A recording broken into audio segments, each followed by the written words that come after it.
Welcome to the Bio 341 tutorial on methods for building phylogenetic trees. There are two basic methods for building phylogenetic trees. One is a clustering algorithm where you measure a distance between all of the taxa that you want to put on your tree, and then you take those distances and you cluster individuals or taxa that have a small distance between them, and you keep clustering until you have built a tree that you infer to be the best possible tree. The other basic method is to use an optimality criterion. For this, you must first build a tree and then submit that tree to be evaluated by one of four possible optimality criteria: maximum parsimony, minimum distance, maximum likelihood, or Bayesian probability. So for optimality criterion, you must have a separate algorithm that will search through all possible trees, which is technically not really possible, but it must be able to find the tree that has the best score for your chosen optimality criterion. So we'll first start by doing a distance clustering method, and then we will learn how to do it using maximum parsimony. So here's a simplified neighbor joining method for using distance to create a phylogenetic tree from a set of molecular characters. Here we have four different taxa: eeny, meeny, miny, and mo, each with a different set of characters which are given in this matrix, this alignment of molecular bases. And what we want to do is calculate a distance matrix between each of these different taxa. So we first start out with calculating the number of differences between eeny and meeny. Well, first we'll set up a distance matrix.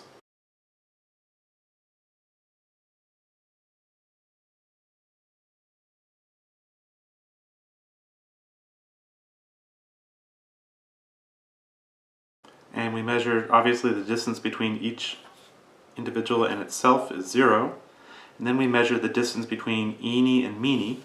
So there are 1, 2,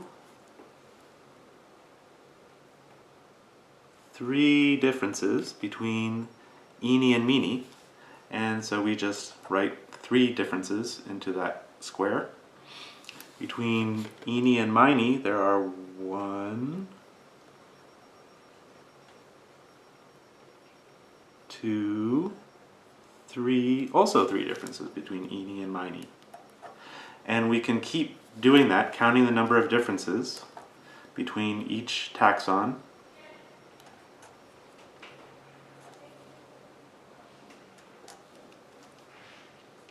So that we have a completed distance matrix between all of the different taxa.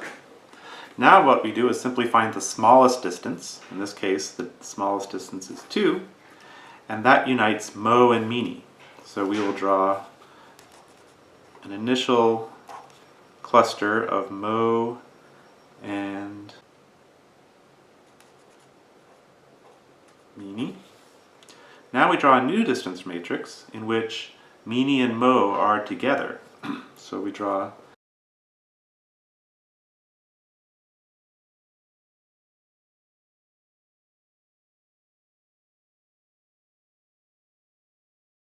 and to get the distance between eeny and miny to meeny plus mo, we're just going to take the average of the distance from, for eeny, we're going to take the average of the distance from eeny to meeny and the distance from eeny to mo. So the average of that is 6 plus 3 is 9, divided by 2 is 4.5. So the average distance between eeny and meeny plus mo is 4.5. The distance from miny to mo was 4, and the difference from miny to meeny is 4. So the average distance is 4 plus 4 over 2, which is 4. Distances to each one are 0, and then the distance from eeny to miny is still 3. Okay, now we find the smallest distance in this matrix, which happens to be 3. So we can add that to our tree.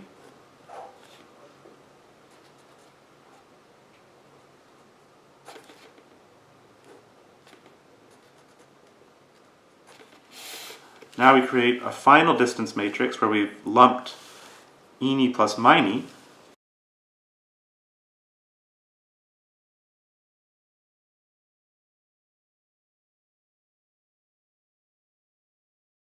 And again, the distances between each of the self-same taxa are 0. And then we simply take the average of the distance from eany to meany plus mo and miny to meany plus mo. And so that's the difference between 4.5 and 4. The average of that is 4.25. And we can complete our tree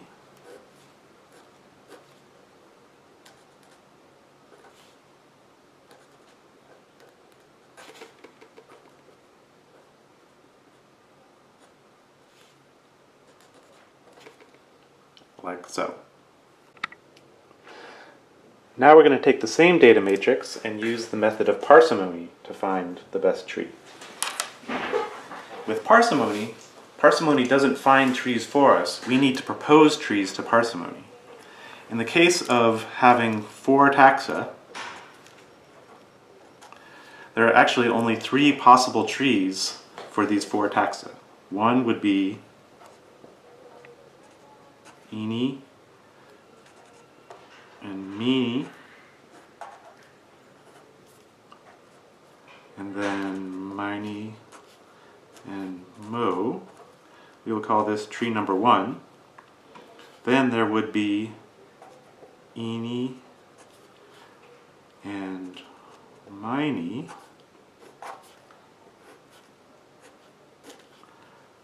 and meany and mo. Call that tree number 2. And finally, there would be eany and mo and meany and miny. We'll call this tree number 3. And then we'll create a data table where we will have the 3 trees as our rows, and each of these sites as our columns. And now what we do is we go through each site and we calculate the number of steps that is needed to explain that site on the tree. So for site number 1, eany has a T while the other 3 have a C. So we would put a T right here. We would list that as site 1. And it's the same on every tree. That one site is an odd apomorphy. It distinguishes eany from the other 3. And in order to explain it, we would need one change on every tree. So all 3 trees get a 1. The next site has all T's. So that site is a plesiomorphy. It's the ancestor probably also had a T, and all of these individuals have a T. And so there's no need to add any steps or changes on the tree to explain it. And so that adds nothing, no information to our tree. Next site has an A for eany, a G for meany, an A for miny, and a G for mo. So in order to explain that on tree number 1, if we assume that the ancestor had an A, then meany and mo will have to change to a G.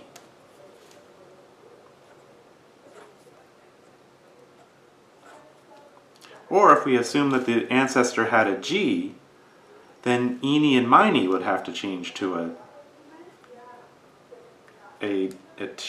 A. Either way, you're going to need to have 2 steps to explain this site on this tree. So that will be 2 on tree number 1. For site 2, eany and miny have an A, and meany and mo have a G. So you could have a change from an A to a G right here. This would be site 2. And And it would only require one change to explain this data. Tree 3, again, we have Ini and Mo. So Ini has a G, or Ini has an A, Mini has a G, Mini has an A, Mo has a G. We would again need to have two steps with Mo and Mini would change to a G, or else Ini and Mini would change to an A.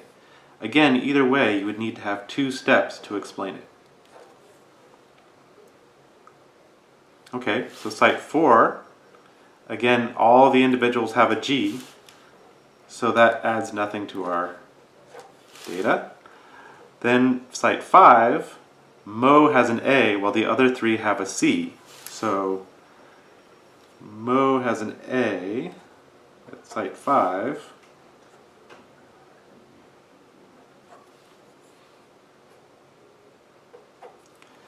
And so that requires one step to explain it.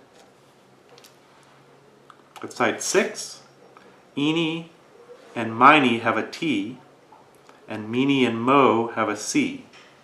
So we can actually do this a lot quicker than we did it the first time. Ini and Mini, the tree that puts Ini and Mini together is tree number 2. So we know that Ini and Mini have a T, so it only requires one step, a change from a T to a C, to explain that site on this tree.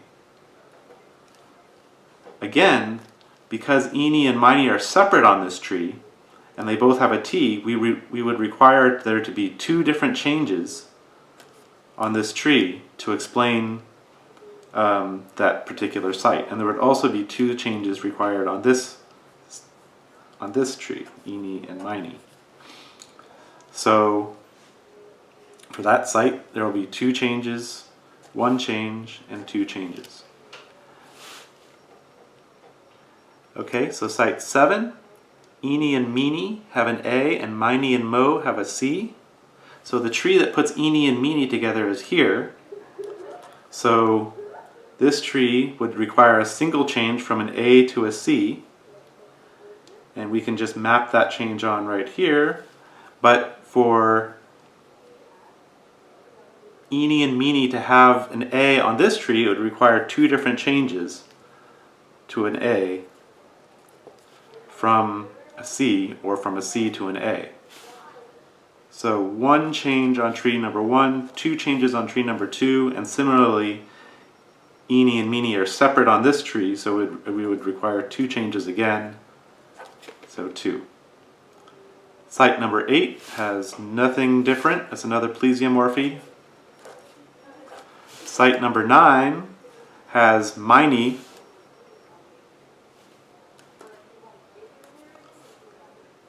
with one change from a T to a C.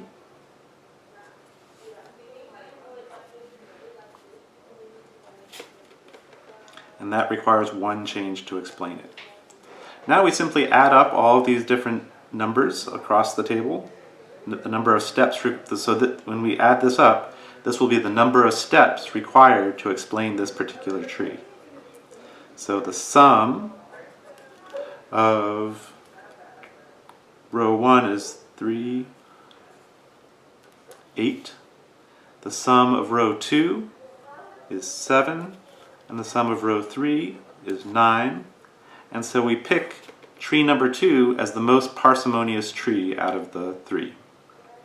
And if you'll notice, that tree is the same tree that we arrived at with distance.